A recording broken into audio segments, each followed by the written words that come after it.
Hello everyone, welcome to this session. My name is Ambika Rathore.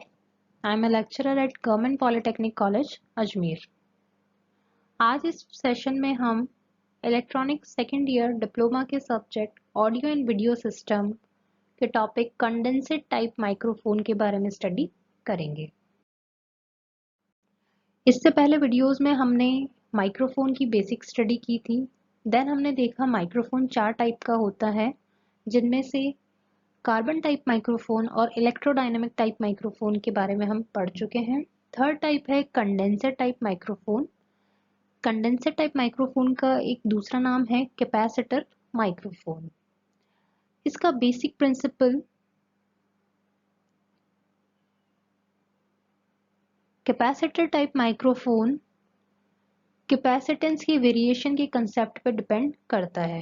Capacitance संधारित्र हम सब जानते हैं। दो प्लेट्स के बीच में दो प्लेट्स होती है। कैपेसिटर का सिंबल डायग्राम कैसे होता है, ये फर्स्ट प्लेट हो गई, ये सेकंड प्लेट, और इन दोनों के बीच में आपका होता है डाइलेक्ट्रिक मटेरियल। ओके, तो कैपेसिटर टाइप माइक्रोफोन कैपेसिटेंस की वेरिएशन पे डिपेंड करता है। एक फिक्स्ड प्लेट होगी इसमें और दूसरा आपका होगा इसमें मेटल डायफ्राम। कैपेसिटर की एक प्लेट होगी फिक्स्ड प्लेट और दूसरी प्लेट होगी आपकी मेटल डायफ्राम। जब कैपेसिटर की कैपेसिटेंस चेंज होती है, जब संधारित्र की संधारिता बदलती है, तो उस पे कैपेसिटर का जो चार्ज है, चार्ज की क्वांटिटी तो सेम रहती है पर वोल्टेज के लेवल में चेंज आता है। सबको कैपेसिटेंस वोल्टेज और चार्ज के बीच में रिलेशन पता है। C इक्वल्स टू होता है Q by y. C equals to Q बटे V, जहाँ C है आपकी कैपेसिटेंस, Q है चार्ज और V है वोल्टेज। तो जब कैपेसिटेंस चेंज होती है, कैपेसिटर का चार्ज सेम रहता है किंतु वोल्टेज का लेवल चेंज होता है। इसको समझने के लिए एक एग्जांपल होता है कि मान लीजिए किसी बर्तन में पानी का लेवल कुछ इस प्रकार है। ये एक वेसल है, पानी का लेवल आपका यहाँ तक भरा हुआ है। ओके, अब फिक्स क्वांटिटी है वाटर की और इसका लेवल अभी हम इसमें देख चुके हैं। तो ये फिक्स क्वांटिटी के वाटर के लिए एक बर्तन में पानी का लेवल किस पे डिपेंड करेगा? बर्तन की साइज पे। अगर आपने बर्तन की साइज बढ़ा दी, अगर इस वेसल की साइज हमने बढ़ा दी, तो पानी का लेवल कम हो जाएगा किंतु पानी उतना ही रहेगा। अगर इसी वेसल की साइज आपने कम कर दी तो पानी का लेवल बढ़ जाएगा पर पानी की क्वांटिटी अभी तक आपकी सेम रहेगी। तो यहाँ पे हम इनको आपस में कैसे कंपेयर कर सकते हैं? ये बर्तन आपका एक तरीके से कैपेसिटेंस के जैसे बिहेव कर रहा है। पानी जो उसकी क्वांटिटी है, क्वांटिटी आपकी चार्ज के जैसे बिहेव कर रही है और उसका जो लेवल चेंज हो रहा है वो है आपका वोल्टेज लेवल। ठीक है, तो यही है, जब कैपेसिटर की कैपेसिटेंस चेंज होती है उसके ऊपर चार्ज सेम रहेगा पर उसका वोल्टेज लेवल चेंज होता है। जो इस प्रकार के माइक्रोफोन में डायफ्राम एक कैपेसिटर की एक प्लेट के जैसे काम करता है और जो दूसरी प्लेट है बैक प्लेट वो फिक्स्ड होती है। जैसे अभी हमने देखा था, ये एक प्लेट इसकी फिक्स्ड है, इसको आप बैक प्लेट बोलोगे, और जो दूसरी प्लेट है वो आपकी है डायफ्राम। ठीक है, इस डायफ्राम पे जब साउंड प्रेशर वेरिएशंस अप्लाई किए जाते हैं तो ये मूव करता है। जब डायफ्राम मूव करेगा तो कैपेसिटेंस की वैल्यू इंक्रीज होगी या फिर डिक्रीज होगी। इन केस एक केस ये होगा कि डायफ्राम अंदर की साइड अगर मूव कर रहा है तो कैपेसिटेंस बढ़ेगा, और अगर ये बाहर की तरफ मूव करती है तो कैपेसिटेंस की वैल्यू कम होती है। तो इस प्रकार कैपेसिटेंस में जो चेंज आ रहा है, संधारिता में जो बदलाव आ रहा है, उसकी वजह से वोल्टेज में चेंज आपको प्राप्त होता है। कैपेसिटर माइक्रोफोन भी एक प्रेशर माइक्रोफोन है जिसमें साउंड वेव्स हर साइड से डायफ्राम को हमेशा फ्रंट साइड पर स्ट्राइक करती है। नेक्स्ट हम इसका देखते हैं कंस्ट्रक्शन। डायग्राम में देखिए, कैपेसिटर माइक्रोफोन में एक लाइट वेट मेटल डायफ्राम जो कि जनरली एल्यूमिनियम से बना हुआ होता है, उसे एक फिक्स्ड मेटल बैक प्लेट के ऊपर सस्पेंडेड किया गया है। ये रही आपकी fixed metal black back plate, और ये दूसरा है आपका मेटल डायफ्राम जो उसकी दूसरी प्लेट के जैसे काम कर रही है।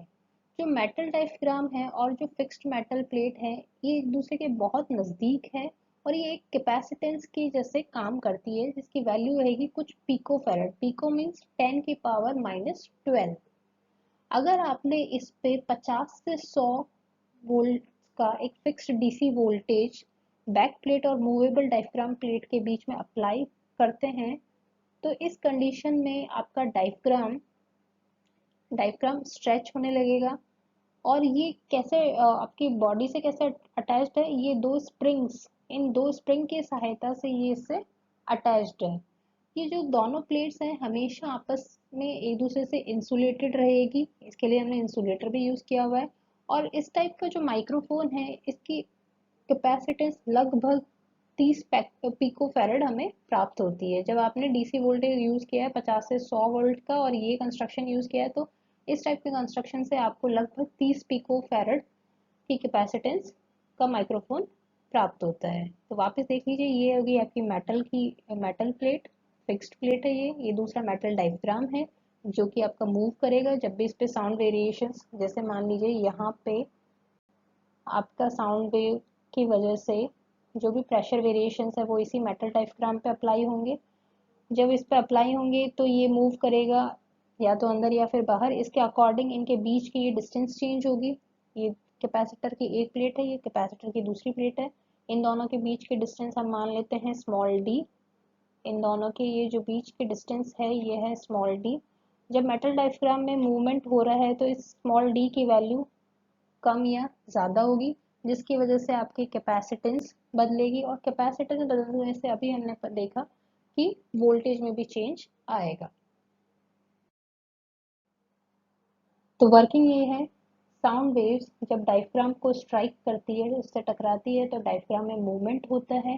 कंप्रेशन के टाइम पे फिक्स्ड प्लेट ये फिक्स्ड बैक प्लेट की तरफ मूव करता है और कैपेसिटेंस इस वक्त बढ़ती है। डिस्टेंस कम होगी तो कैपेसिटेंस बढ़ेगी। उसके रिलेशन से ये देखिए, रिलेशन इसका क्या है, C equals to epsilon A by d. अगर डिस्टेंस कम हो रही है तो कैपेसिटेंस ऑब्वियस सी चीज़ें बढ़ेगी। जो ड्यूरिंग रेयरफेक्शन है इस टाइम डायफ्राम बैक प्लेट से दूर जाता है और कैपेसिटेंस, क्योंकि उनके बीच की डिस्टेंस बढ़ रही है तो कैपेसिटेंस कम होगा। ये जो कैपेसिटेंस में चेंज आ रहा है इसकी वजह से कैपेसिटर प्लेट के बीच का डीसी वोल्टेज बदलता है। ये रिलेशन हमें पता है, C इक्वल्स टू होता है एप्सिलॉन A बाई डी, और ऐसे ही वोल्टेज कैपेसिटर कैपेसिटेंस के बीच का रिलेशन होता है V equals to Q by C. यहाँ पे आप देखोगे अगर इन सबको अगर आपने एक कांस्टेंट मान लिया तो अल्टीमेटली वोल्टेज किसके प्रोपोर्शनल है, डिस्टेंस के। दोनों प्लेट्स के बीच की जो डिस्टेंस है उन पर डिपेंड कर रहा है वोल्टेज। अब कंडेंसर या कैपेसिटर टाइप माइक्रोफोन की कैरेक्टरिस्टिक्स में भी हमें वही 6 कैरेक्टरिस्टिक पढ़ने हैं जो अभी तक हम पढ़ते आए हैं। फर्स्ट है सेंसिटिविटी। इसकी सेंसिटिविटी होती है 3 milli volt for 0.1 pascal. Signal to noise ratio इसका हाई होता है 40 dB। फ्रीक्वेंसी रिस्पॉन्स इसका बहुत एक्सीलेंट फ्रीक्वेंसी रिस्पॉन्स हमें प्राप्त होता है 40 टू 15 किलो हर्ट्ज। लगभग आपकी 20 हर्ट्ज से 20 किलो हर्ट्ज जो हमारी ऑडियो फ्रीक्वेंसी की रेंज है, ऑलमोस्ट सारी रेंज आपकी यहाँ पे कवर हो रही है, तो एक फ्लैट रिस्पॉन्स हमें इसमें प्राप्त होता है। नॉन लीनियर डिस्टॉर्शन इसका लेस देन 1% हमें मिलता है। आउटपुट इम्पिडेंस हाई है 100 मेगा ओम्स, और डायरेक्टिविटी इसकी है ऑमनी डायरेक्शनल। ऑमनी डायरेक्शनल मतलब सभी दिशाओं में इक्वली रेडिएट करना। इस टाइप के माइक्रोफोन को हम स्टैंडर्ड माइक्रोफोन के जैसे काम में ले सकते हैं फॉर कैलिब्रेटिंग अदर माइक्रोफोन्स। दूसरे माइक्रोफोन के स्टैंडर्डाइजेशन के लिए इस माइक्रोफोन को हम काम में ले सकते हैं। साउंड लेवल मीटर्स में हम इसे काम में लेते हैं, और professional hi fi recording, high Fidelity recording में भी कंडेंसर टाइप के माइक्रोफोन को हम काम में लेते हैं। तो आज के सेशन में हमने क्या देखा, कैपेसिटर माइक्रोफोन अथवा कंडेंसर टाइप माइक्रोफोन किस सिद्धांत पे काम करता है, कैपेसिटेंस के वेरिएशन पे। अगर कैपेसिटेंस में चेंज आता है तो वोल्टेज में चेंज आएगा। इसको हमने एक एग्जांपल के जैसे देखा कि किसी बर्तन में अगर पानी का लेवल है तो वो कैसे कम ज़्यादा हो रहा है, उसको हमने रिलेट किया कैपेसिटेंस और वोल्टेज से और चार्ज से। देन हमने देखा कैपेसिटर इस टाइप के माइक्रोफोन की कंस्ट्रक्शन किस टाइप की है, फिर उसकी वर्किंग, देन कैरेक्टरिस्टिक्स हमने स्टडी की और अल्टीमेटली इसके एप्लीकेशंस।